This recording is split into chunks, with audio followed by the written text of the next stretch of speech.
American Eagle fighter squadron has completed its training and now takes its place in the front line of the RAF defense of Britain.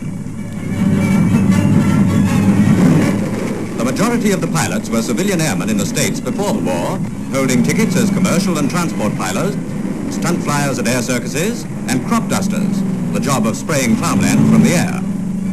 Now the lads of the Eagle Squadron are flying Hurricanes and Spitfires, and the OC at their station has a few words to say about the splendid work they're doing.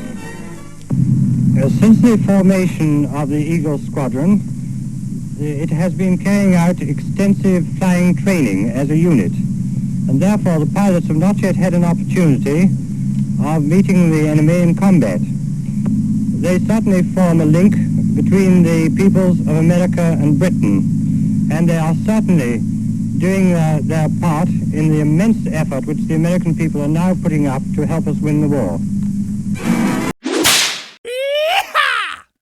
During President Trump's official state welcome to Windsor Castle on Wednesday, a combined British and American military band performed a specially prepared version of Beating Retreat, in which one of the selected numbers was the Eagle Squadron's March by the composer Kenneth J. Alford, and that's the march you're going to be hearing playing over the top of this video.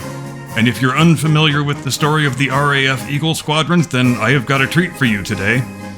The Eagle Squadrons were RAF units made up of American fighter pilots recruited here in the US before we were in the war, trained in Canada, commanded by British officers, and they were the very first Americans to fight in Europe in the Allied cause in the Second World War.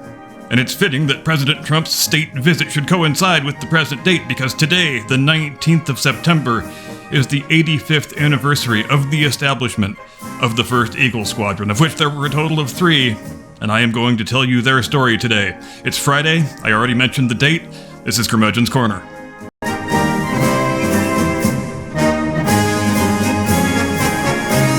From high atop the battlements of Castle Curmudgeon, where today we imagine the skies filled with hurricanes and spitfires roaring out the sound of freedom. Good afternoon, Mr. and Mrs. America and all ships at sea. Welcome to Curmudgeon's Corner.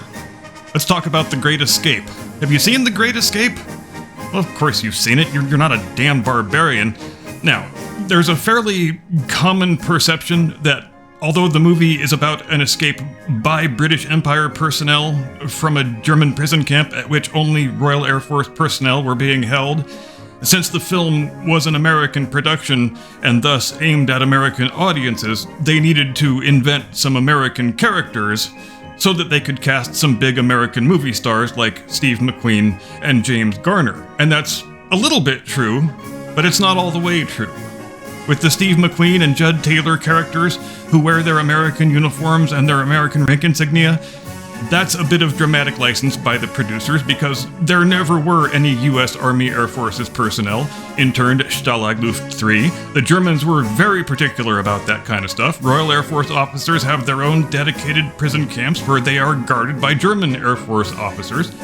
And after the Americans have entered the war, then we have dedicated camps for American Air Force officers where they are also guarded by German Air Force officers.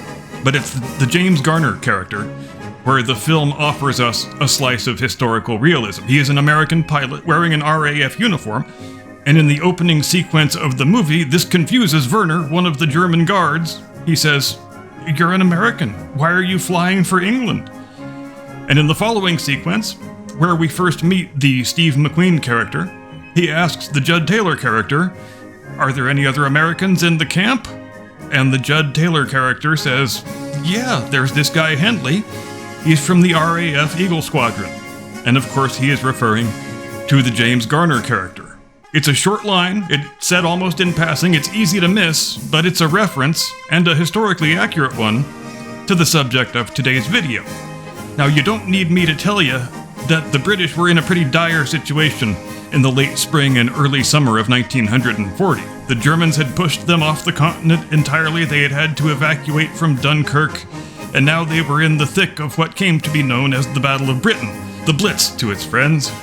Every night for over a month, wave after wave of Luftwaffe bombers pounding away at Britain's cities, pounding away at their industrial capacity, pounding away at their military installations, with no one to oppose them except however many Hurricanes and Spitfires they had in flying condition, and however many pilots were still alive to fly them.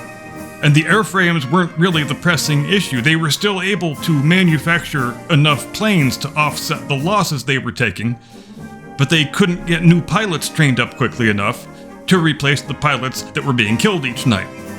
Enter a man named Charles Sweeney. He's an American banker. He's currently residing in London. He sees the personnel problem the Royal Air Force has, and he says, why don't we figure out a way to bring some American manpower to bear to help solve this problem? He goes to the Air Ministry, and he says, if I can get you a bunch of extra pilots, do you want them? And the Air Ministry says, what the hell do you think? Are you freaking serious right now? So Sweeney's plan is, we will recruit some pilots in the US, we will send them up to Canada to get trained, we'll ship them over to Britain, and boom, Bob's your uncle, here's your extra pilots. And if American recruits aren't overly excited about enlisting in the Royal Canadian Air Force for their flight training, I've got a solution for that, says Charles Sweeney. I've got a friend in Canada who would be the perfect public front man for this effort. Enter Air Marshal William Avery Bishop. Billy to his friends, VC, CB, DSO and Bar, MC, DFC, ED. With all due respect to Wayne Gretzky, he's probably Canada's greatest national hero, the #1 British Empire flying ace of the First World War. Every young American male in 1940, especially the ones who are into airplane stuff, would have known exactly who Billy Bishop was. And he becomes the Uncle Sam of the RAF Eagle Squadron recruiting drive. He is the face on the posters and in the newspaper ads saying, come north, young man. Enlist in the RCAF and help do your part defending your British cousins and indeed civilization itself from the marauding Teutonic hordes of National Socialism. The cost of the recruiting drive and the training and the transportation of the trained pilots over to Britain was borne privately by Charles Sweeney himself and his London friends from whom he was able to raise money. It amounted to over $100,000, which is quite a chunk of change in 1940. And they got a hell of a lot of volunteers, over 6,700 in fact, in part by having entry requirements that were less stringent than those of the US Army Air Corps. If you've got a high school diploma but no college degree and you want to go fly fighter planes in combat, there's your ticket. If you're slightly over the age of 30 and thus ineligible for US pilot training, there's your ticket.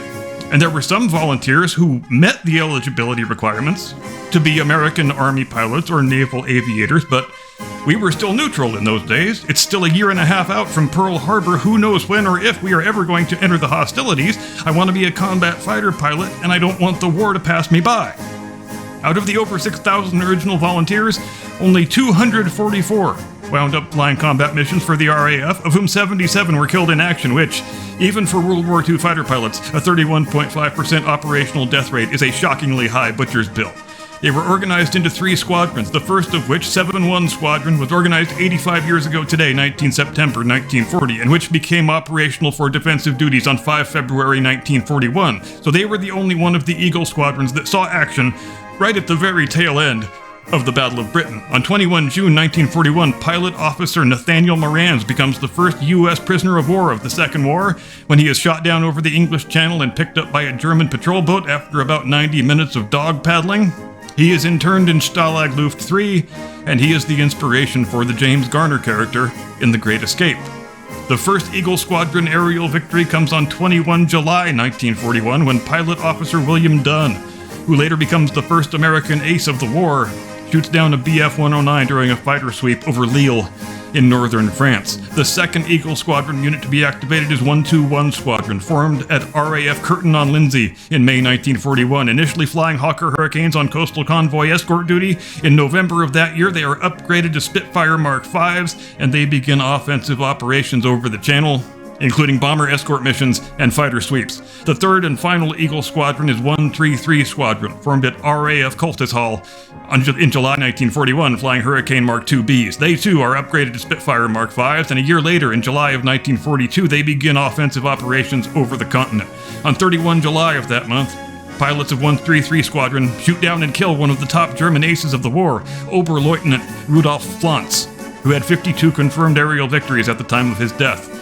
The 3 Eagle Squadrons flew together only once during the ill-fated Operation Jubilee, better known as the Dieppe Raid, on 19 August 1942. By that time, the United States had been in the war for 8 months, though we didn't have any combat units deployed to Europe yet. When the Pearl Harbor attack happens on 7 December 1941, each Eagle Squadron pilot is given the option to either leave and go join the American forces and fight the Japanese, or they could keep flying for the RAF. Most of them chose the former option, but some chose the latter. When the American forces made it to England in September of 1942, the remaining elements of the 3 Eagle Squadrons were transferred from RAF control to the U.S. Army Air Corps, the 8th Air Force in particular, and the pilots were given U.S. ranks equivalent to their British ranks. And most interestingly of all, they switched from flying Spitfires to flying the P-51 Mustang. And the argument rages to this very day which of those aircraft, which had the same power plant, the Rolls-Royce Merlin engine, is superior to the other. But only the American pilots who were still flying for the Eagle Squadrons in September of 42 ever flew both of them in combat. So I guess they were the only ones capable of settling the argument definitively, and maybe that's a good topic for a future video. In the end, 7-1 Squadron claimed a total of 41 victories, 1-2-1 Squadron 18, and 1-3-3 Squadron 14.5. Today, the Eagle Squadron's memorial, dedicated the 12th of May 1986 in the presence of Prime Minister Margaret Thatcher, stands in London's Grosvenor Square opposite the statue of President Franklin Roosevelt. So if you're ever in the British capital, I do encourage you to stop by and pay your respects.